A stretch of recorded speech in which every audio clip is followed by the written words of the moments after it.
Assalamualaikum warahmatullahi wabarakatuh. Balik lagi ke Indonesia 75 channel Gila Bola. Waduh, hari ini Timnas Day. 2 hari yang minggu kemarin Timnas Day Indonesia, Jumat kemarin Indonesia kalah sama sama Jepang. Ya kan, hari ini kita menang sama Saudi Arabia. Timnas Day dan semua akan gue beri catatan sangat bagus. Indonesia main attacker. Gue udah bilang di YouTube, di konten gue kemarin-kemarin bahwa Indonesia harus melakukan penyerangan, guys. Karena emang ini pemain-pemain kita Eropa ini 99% dari Belanda dan itu semua dididik untuk menyerang. Total football. Nah, itu dia pokoknya. Dan ini Indonesia menang 2-0. Waduh, 2-0, guys. Indonesia menang 2-0. Ferdinand menit ke 32, menit 57. Waduh, Martin Paes. Sekarang gue mau nih di lini tengah kita ya, di belakang nih yang gue dari live score aja nih. 5-3-2, tapi ternyata kita 3-4-3. Tapi ini ya ini di sini aja 5-3-2, tapi dia sebenarnya 3-4-3 ya. Itu Iva Jenner, Tom Haye di tengah, Mario Ferdinand. Mario Ferdinand emang diturunkan oleh Prati Sintayong dari babak pertama sampai menit ke 60-70 dia baru ditarik keluar ya. Karena emang udah harus diganti, emang harus diganti. Dan lihat Tom Haye permainan juga bagus, melakukan serang-serangannya, dan gue kelihatannya ini juga Tom Haye nggak bekerja sendirian. Dia di lini tengah didampingi oleh Iva Jenner. Dia ngerasa tandem yang bagus, dan di sebelah kirinya di sebelah kirinya dia tuh ada Mario Ferdinand yang mobile, yang melakukan menusuk serangan dari sayap kiri. Iya kan? Dia duet dengan Rafael Strike. Dan di sebelah kiri ada Iva Jenner. Iva Jenner ini taruh di kanan, guys. Iva Jenner taruh di kanan, duet dengan Ratna Oramangun di depan sendirian, guys. Yang gue ingat tadi gol kedua gol pertama itu emang dari serangan balik. Serangan baliknya itu tidak, jadi pas kita ada serangan balik itu tidak seperti melawan Arab sebelumnya, ketemu Jepang sebelumnya atau Cina. Jadi gap dari belakang tengah ke depan itu nggak terlalu jauh. Jadi kalau Indonesia lagi diserang itu Ratna sama Rafael di depan sendirian. Nanti kalau misalnya ada attacker kayak tadi ada attacker Verdong melakukan serangan dari sayap kiri. Jadi menumpuk di depan ada 4. Jadi ada 2 nambah 2, jadi ada 5. Jadi serang itu dari kiri, akhirnya ditendang dari sayap kiri dan masuk oleh Marcelino. Itu kayaknya gol kedua guys. Gol keduanya Marcelino, guys. Gol pertamanya gue agak lupa, maklum gue udah lupa, tapi yang jelas gol keduanya itu dari, kalau nggak salah, dari Rafael Strike, Mario sama mungkin sama Sandy Blas sama Verdong juga ya.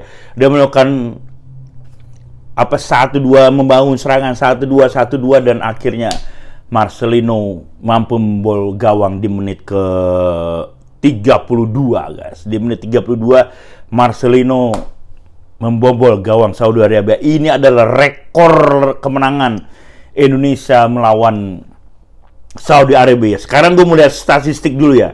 Langsung aja ke statistik, nggak usah pakai lama. Statistik. Ini line up. Oh, statistik. Indonesia shoot on target lebih banyak dari Saudi Arabia, guys. Maybe like 60%. Shoot off target Saudi Arabia 12, kita 4. Shoot on target kita 5, Saudi Arabia ada 2. Block shoot Indonesia cuman sedikit 3, Saudi Arabia ada 5.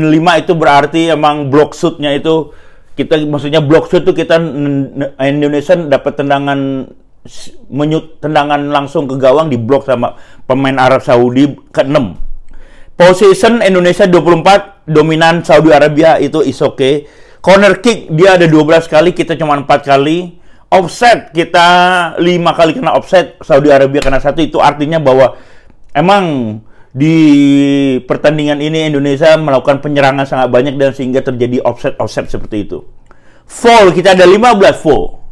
Yellow card kita ada 4, Saudi Arabia 2 tadi ada tuh Ratna Ramangun, Iva Jerner. Gue tahu nggak, throw in Indonesia 13, Saudi Arabia 23, goal kick 12, banyak kita goal kicknya kita. Saudi Arabia 8. Nih guys tuh. Akhirnya Indonesia bisa mendapatkan kemenangan untuk pertama kalinya, dan kita emang, gue nggak tahu ini berapa kali kita Indonesia ya. Indonesia tuh kayaknya rekor pertemuan Saudi Arabia mana nih? Rekor pertemuan, oke, sejarah pertemuan Indonesia Saudi Arabia nih, sejarah nih, kita lihat sejarah nih. Nih datanya nih, lu ngomong karena pakai data nih, gua ada data nih. Bla bla bla. Namun hasil imbang Riyadh versus 1. Menunjukkan Indonesia kemenangan. Terakhir Arab Saudi atas timnas Garuda, kita kalah 0-5 dan 0-6. Di 2004 kita kalah 0-6-0-5, ya kan? Volcon nih. Mana ya? Pokoknya terakhir kayaknya tahun 84 kita menang sama Saudi Arabia tuh. Udah lama sekali, guys. Udah lama, sekarang lu cari aja datanya di Google, banyak, gue juga capek nyari-nyari datanya. Pokoknya sekarang Indonesia udah menang, poin kita adalah 6, yang pasti di atas Cina, ya kan? Karena kita menang selisih poin ya. Cina kebobolan 7, terus dia sekarang dia sama Jepang dia 3-1. Cina berkembang juga, nggak main-main. Jadi setiap pertandingan ini, setiap pertandingan qualification round 3 ini semua itu levelnya sama kecuali kita sama Jepang. Emang kalau di Jepang nggak usah dibicarakan lagi, close case. Jepang itu emang udah levelnya Eropa, permainnya di Eropa semua. Dan kita tuh sejarah dengan Saudi Arabia, Bahrain, China. Ya kan, Saudi Arabia, Bahrain, China, Indonesia. 4 Australia. Mungkin Australia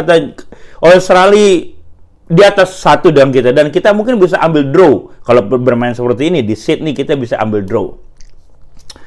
Jadi emang kalau dulu ya, gue ingat nih guys, kalau dulu nih kita mau main bola ini kayak ini, bukannya kita meremehkan Southeast Asia, maksudnya kita udah mikir 7 kali untuk mengalahkan Vietnam sama Thailand atau kita Singapura.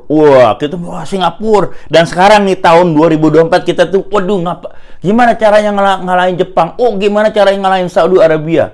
Oh, gimana cara draw melawan itu? Siapa itu? Draw melawan Bahrain. Draw melawan Australia. Kita jadi udah levelnya kita udah beda, dan permainan ini sangat bagus. Ini poin 3 poin, kita nilainya 6. Kita nggak tahu Bahrain sama Australia apakah nanti menang atau kalah. At least kalau misalnya Australia kalah, kita tetap Australia menang, kita tetap di posisi 6, di posisi 4 untuk ini. Sementara kita di posisi 4, santai dulu, enak-enak di posisi 4. Gue nggak mau semuanya itu, dan gue mau ngomongin masalah Iva Jenner. Emosi lagi kita jadi kronologinya ini gue nonton tadi, dari yang gue ingat ya, kita diserang, akhirnya kita dapat bola untuk serangan balik.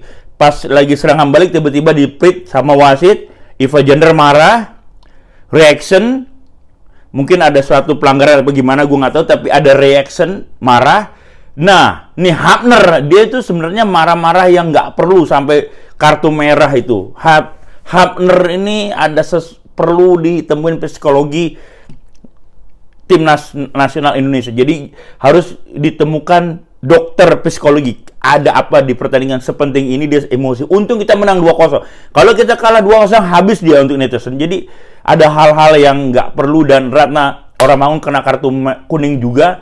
Dia didorong oleh pemain Saudi Arabia dan dia jatuh. Mungkin drama ya, dibikin drama. Jadi 3 pemain Saudi Arabia itu, makanya di menit-menit terakhir kita kalau melawan Bahrain, China ini bukan taktik di lapangan aja. Pemain tuh juga harus tahu. Kalau udah di menit-menit terakhir kita keunggulan 1-0, 2-0, hati-hati. Pemain ini suka provokasi. Ini bukan provokasinya Vietnam lagi, ini provokasinya Asia. Standar Asia. Dia jadi kalau udah ada kalah dia pura-pura provokasi untuk minta penalti, provokasi untuk kena kartu merah, kartu kuning. Jadi dia unggul pemain dan itu berhasil untuk Saudi Arabia melakukan drama. Tapi kita sudah menang 2-0.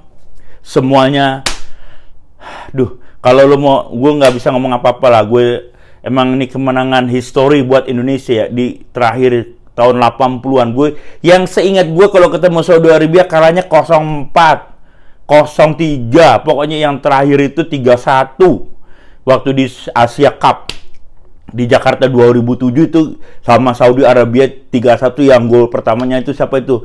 Buasa Salosa.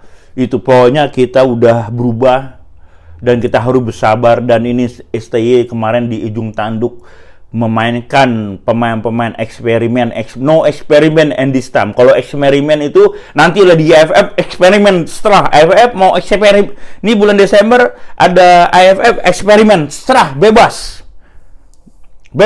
setelah gitu guys. Pokoknya mudah-mudahan Indonesia bisa menang dan ke round 3 Indonesia bisa mendapatkan di round 3 Indonesia bisa finish 3-4. Kita terbuka. Coba gue lihat dulu statistik ya, kita berapa ini ya, berapa ini sama peringkat pertama ya. Oke guys, sekarang nih Jepang 16 dia udah pasti lolos Piala Dunia. Australia 6. Iya kan, kalau seandainya draw dia 7 lawan Bahrain bagus 7, berarti 6 juga. Bahrain nilainya 6, kita 6-6 semua ini belakangan ini. Indonesia 6, naik ranking 3 guys. Ranking 3 guys, kita ranking 3 nih. Cie ranking 3. Saudi Arabia ranking 6. Ranking 4 Indonesia, Saudi Arabia turun ke ranking Saudi Arabia turun ke ranking 4. Dan kita tunggu Cina. Cina udah kali, kita tunggu Bahrain lawan Australia. Kalau dia 7, Australia kalau 7 berarti Indonesia kalau draw ya, kalau 7. Anyway, kalau Indonesia menang draw kita tetap di posisi 3 guys untuk klasmen terakhir ini. Dan kemarin kita emang ada di klasmen bawah untuk berapa bulan ya. Nah sekarang kita sedikit nyantai dulu di posisi 3, nyantai. Dan ini nggak mungkin kalau kita menang sama Bahrain nilai kita 6-9, kita menang sama China kita di 12, draw sama China, draw sama Australia 13. Itu nggak mungkin kita bisa finish di peringkat kedua dan langsung ke Piala Dunia Amerika Serikat. Nah kalau Indonesia lolos Amerika Serikat, itu sekarang gue yang berada di Amerika Serikat. Tinggal stadionnya MetLife Stadium sama di MetLife Stadium New Jersey. Sekarang gue sekarang nih ya, nih kalau misalnya Indonesia lolos Piala Dunia, udah langsung gas aja nih. Piala Dunia di Amerika, tapi terlalu jauh lah. Tapi ya nggak usah dibicarakan. Ini terlalu jauh guys. Kita peringkat ketiga guys. Kita santai ke peringkat ketiga dan kita ekspansi nanti. Bahrain lawan Australia draw. Kita harap draw. Kita kalau draw mungkin kita peringkat 4 apa peringkat 3. Sekarang kita peringkat 3. Peringkat 6. Jangan kalah lah, udahlah Saudi kalah aja lah Saudi. Bahrain kalah Bahrain. Kalah ini. Gue coba gue. Bahrain kemasukan 5. Kita kalau kita keempat guys. Kita keempat. Nggak tahu dah, pokoknya gini, pokoknya mudah-mudahan kita ini kemenangan yang ditunggu-tunggu tim kita, kemenangan untuk pertama kalinya. Melawan Bahrain kita dirampok, lawan Saudi Arabia ya kita draw fair, lawan Australia kita fair. Dan kita yang dirampok itu, kalau nggak dirampok nih 6 udah 9 kita nilainya, udah 9 berarti kita nilainya udah bisa peringkat kedua nih kalau nilai 9 kita, tapi ya udahlah. Pokoknya kita tunggu di bulan Maret dan insya Allah gue akan nonton Timnas Indonesia lawan China di Jakarta. Oke guys, waalaikumsalam warahmatullahi wabarakatuh. Balik lagi. Terima kasih yang udah nonton di viewer gue semuanya. Terima kasih. Mudah-mudahan Indonesia Garuda maju terus. Timnas Day very good. Oke, thank you, bye bye.